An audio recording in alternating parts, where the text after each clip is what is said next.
भाई आईपीएल का जन्मदिन था 16 या 17, वो आप पर निर्भर है क्योंकि 16 साल कंप्लीट हुआ है या 17वां सीजन चल रहा है, जो भी हो, पर बर्थडे तो था। और उस बर्थडे पर तोहफा मिला। किसको तोहफा मिला? दर्शकों को। जबरदस्त मुकाबला। ये मैच पंजाब जीतेगी कि मुंबई जीतेगी, आखिर लम्हों तक समझ में नहीं आ रहा था। कैसे हुआ ये सब, यही बात करने के लिए हम हाजिर हैं। स्वागत है आपका ESPN cricket info time out Hindi में, और हमारे साथ मौजूद है वसीम जाफ।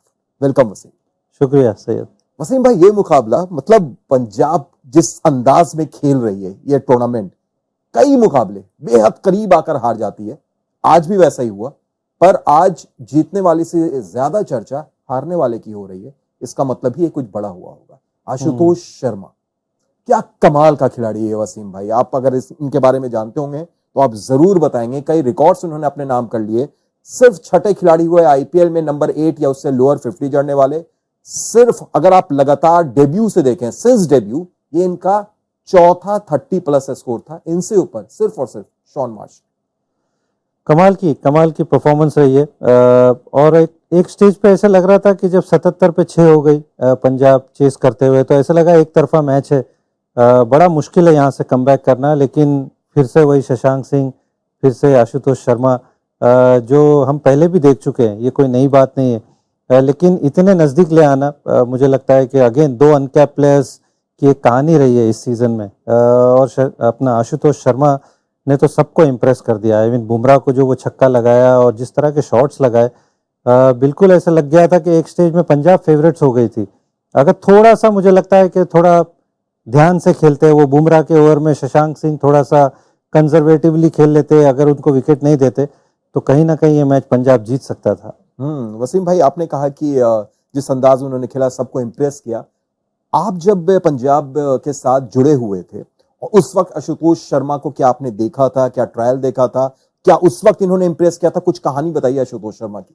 जी, आई मीन इस सीज़न में मैं ट्रायल्स जब हुआ था तो तब तो मैं पंजाब टीम के साथ था, और मैंने देखा भी था। और इससे पहले जब लास्ट सीज़न में भी जो स्काउट्स थे उन्होंने उनका नाम दिया था, तो ये थे, हमारी नज़र में तो थे। पिछले साल पिक नहीं हुए थे किसी भी टीम में, लेकिन इस साल भी मुश्ताक अली में अच्छा खासा परफॉर्मेंस किया था। इस साल फिर वो ट्रायल में आए थे, और हमने ट्रायल लेने के बाद में उसको एक दिन और भी रुकाया कि आपको दूसरे भी दिन देखते हैं, क्योंकि सबने नहीं देख पाए थे। ट्रेवर बेलिस थे, मैं भी था वहाँ पर, लेकिन उन्होंने इम्प्रेस किया। और हमारे रडार में तो थे वो कि शाहरुख खान के साथ एक कोई और इंडियन प्लेयर होना चाहिए कि जो, और उस वक्त तो ऑब्वियसली ये स्ट्रैटेजी नहीं थी कि शाहरुख खान रिलीज होने वाले या नहीं होने वाले, but definitely scheme of things में थे। और रेलवेज के लिए खेलते हैं, जाने जाते हैं कि अच्छे शॉट्स लगाते हैं। हालांकि स्पिन के सामने तो बहुत ही अच्छा खेलते हैं। मेरे थोड़े से कंसर्न्स थे कि शायद ये 140-145 पे इस तरह से मार पाएंगे कि नहीं मार पाएंगे। उन्होंने मुझे डेफिनेटली बहुत प्लेजेंटली सरप्राइज किया है, जो कि देख के भी अच्छा लगता है कि एक इंडियन बैटर 140-145 की गेंदबाजी के सामने इस तरह से खेल रहा है और कंसिस्टेंटली खेल रहा है, जो कि T20 में इतना आसान नहीं है। तो भाई आशुतोष शर्मा नाम याद रख लीजिएगा अब इस खिलाड़ी का। और वसीम भाई, इसके अलावा अगर आप देखें, जो कुछ साझेदारियां हुई पहले शशांक के साथ जिसकी बात आपने की, फिर वो 32 गेंदों पर 57 रन की हरप्रीत बराड़ के साथ साझेदारी। हरप्रीत बराड़ हम लोग समझते हैं वो सोलो लेफ्ट आर्म बॉलर हैं जिनसे कभी 4 ओवर कराए नहीं जाते हैं। आज भी उन्होंने 4 ओवर किए नहीं, पर बैटिंग में भी बंदे ऐसे ही टैलेंटेड है। नहीं, अच्छी करते हैं, बैटिंग अच्छी करते हैं। वो 8-9 नंबर के डिपेंडेबल बैट्समैन है। अच्छा फ्री फ्लोइंग उनका स्विंग है। आज थोड़ा सा मुझे लगा कि थोड़ा और कंट्रीब्यूशन शायद उनसे मिल सकता था। कहीं थोड़े बड़े शॉट लगाने के लिए जा रहे थे। मुझे उस वक्त ऐसा लग रहा था कि शायद ये गलत रणनीति है, क्योंकि सामने आशुतोष शर्मा इतना अच्छा खेल रहे हैं। हालांकि उस वक्त आउट नहीं हुए, लेकिन मुझे लगा कि शायद वो जो थोड़ी बहुत डॉट बॉल गई, अगर वहाँ पे रन निकालते। लेकिन कैपेबल बैट्समैन है, इसमें कोई दो राय नहीं है। और वो पार्टनरशिप अगेन बहुत इंपॉर्टेंट थी शशांक के आउट होने के बाद में, और उसी की बदौलत पंजाब इतने नजदीक आ गई थी। एक टाइम पे तो ऐसा लग रहा था रन बॉल मैच है, लेकिन वो कुटजिया के ओवर में वो आशुतोष का आउट होना और मैच का पूरा रुख चेंज हो गया।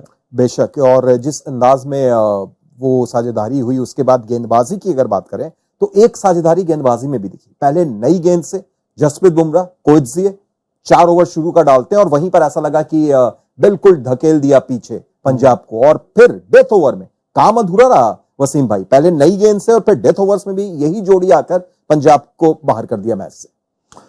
बिल्कुल, आई मीन बुमराह तो ऑब्वियसली उनकी तो क्या ही बात करें, वो तो मतलब ऐसा लगता है कि बिल्कुल शिखर पे हैं और बाकी सारे बहुत नीचे हैं। लेकिन कोटजिया, मुझे ऐसा लगता है कि इस मुंबई की बॉलिंग अटैक में शायद बुमराह के बाद कोई है तो शायद वो जेराल्ड कोटजिया है, जो विकेट निकाल रहे हैं। भले थोड़े से रन्स एक्सपेंसिव साबित हुए हैं, लेकिन उनको इम्पोर्टेंट स्टेज में वो विकेट निकाल के दिया। आज भी जो लियम लिविंगस्टन का विकेट लिया, प्रभ सिमरन का विकेट लिया, लास्ट में आशुतोष का विकेट लिया, 3 अच्छी विकेटें ली।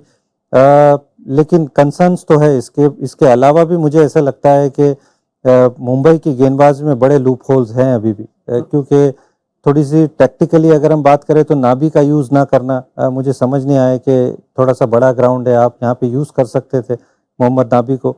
श्रेयस गोपाल मुझे ऐसे गेंदबाज नज़र नहीं आ रहे कि वो कंसिस्टेंटली 4 ओवर डाल के देंगे आपको।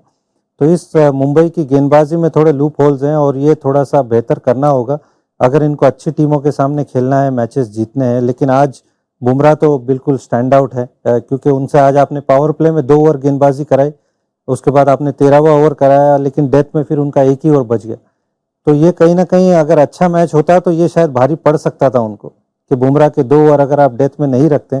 तो ये हमेशा थोड़ा सा डिबेट रहता है कि आप बुमराह से क्या पावर प्ले में 2 ओवर कराएं कि 1 ओवर कराएं, क्योंकि 24 गेंदें आपको उनको किस तरह से इस्तेमाल करना है, ये एक कप्तान के लिए बड़ा एक मुश्किल काम है। हाँ, बिल्कुल बिल्कुल वसीम भाई आपने जो बात कही उसमें थोड़ा सा मैं चेंज करना चाहूंगा कि वहां पर नबी का आपने इस्तेमाल क्यों नहीं कराया।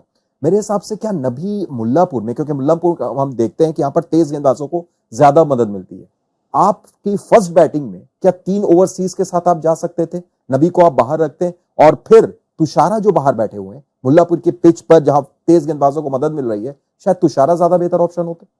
तुषारा है आपके पास, उसके बाद लुक वुड का भी ऑप्शन है, तो ये स्ट्रैटेजी से जा सकते थे, क्योंकि जितनी लंबी मुंबई की बैटिंग लाइनअप है, ऐसा लगता नहीं है कि मोहम्मद नबी की आपको जरूरत पड़ती है। आज भी आके सिर्फ उन्होंने 1 गेंद खेली, आपने बॉलिंग में भी उनका इस्तेमाल नहीं किया। तो जिस तरह से आपकी फास्ट बॉलिंग का जो फॉर्म चल रहा है, तो कहीं ना कहीं नुआन तुषारा और ल्यूक वुड बेहतर ऑप्शन होते। तो कहीं ना ये सोच सकते हैं मुंबई इंडियंस कि आप 3 ओवरसीज को आप नाम अपना दे प्लेइंग 11 में, और चौथा आप जैसे आपकी मैच की सिचुएशन है उस तरह से आप चौथा ओवरसीज इस्तेमाल करें।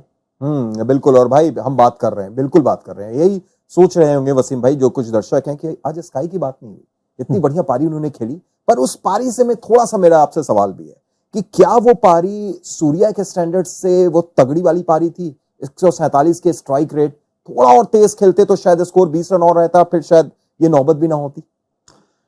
मुझे भी ऐसा लगा कि शायद वो 147 का जो स्ट्राइक रेट है वो शायद दूसरे बैट्समैन के लिए अच्छा होगा, इसमें कोई दो राय नहीं। 147 एक अच्छा स्ट्राइक रेट है T20 के हिसाब से भी, बट सूर्या से हम एक्सपेक्ट करते हैं कि वो 160 170 के स्ट्राइक रेट पे खेलते हैं। जैसे जैसे बॉल्स खेलते हैं ज़्यादा उनका स्ट्राइक रेट बढ़ता रहता है। बट आज मुझे ऐसा लगा कि थोड़ा मिडिल ओवर्स में शायद पंजाब ने थोड़ी सी बेहतर गेंदबाजी भी की। मैं कहूँगा कि जिस तरह से वो अटैक उन्होंने रखा अपना बॉलिंग का, खास करके हरप्रीत बरार की अगर हम बात करें कि उनको ज़्यादा मौका नहीं दिया वो स्वीप करने का, बिल्कुल स्टंप की लाइन रखी, इवन फास्ट बॉलर्स भी थोड़ा उनसे दूर रखे, थोड़ा पेस ऑफ किया। तो आई थॉट थोड़ी क्रेडिट कहीं ना कहीं पंजाब के बॉलर्स को देनी होगी कि वो मिडिल ओवर्स में जब रोहित और सूर्या खेल रहे थे, इवन दो वो पार्टनरशिप अच्छी हुई, लेकिन उतने बड़े स्ट्राइक रेट से उनको रन बनाने नहीं दिया।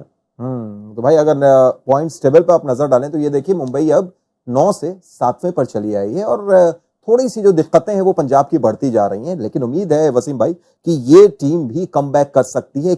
आखिरी छोटी सी आपकी इस पर भी प्रतिक्रिया कि ये जो पॉइंट्स टेबल अभी दिख रहा है इसमें और फिर बदल हो सकते हैं, क्या मुंबई ने एक संकेत दे दिया आगे बढ़ने का?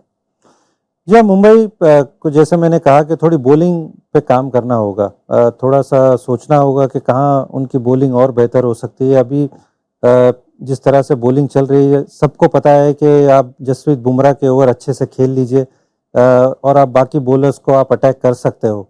इतने लूप होल्स दिखाई देते हैं इस टीम के अंदर। वो स्पिन 4 ओवर नहीं करते हैं। मोहम्मद नबी पे ऑब्वियसली इतना भरोसा नहीं है।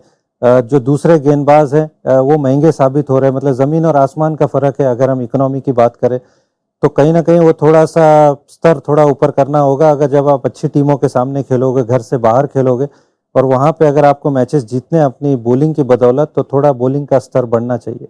बिल्कुल, बेशक स्तर बढ़ना चाहिए, मुकाबले इसी तरीके से तगड़े होते रहे, हम ऐसे ही उम्मीद करेंगे। भाई आईपीएल का आज बर्थडे है, तो जाहिर तौर पर उम्मीदें भी कुछ बड़ी रहेंगी। बहुत बहुत शुक्रिया वसीम भाई जुड़ने के लिए, तमाम बातचीत के लिए। और आप देख रहे थे ESPN cricket for time out Hindi, follow जरूर करते रहिए।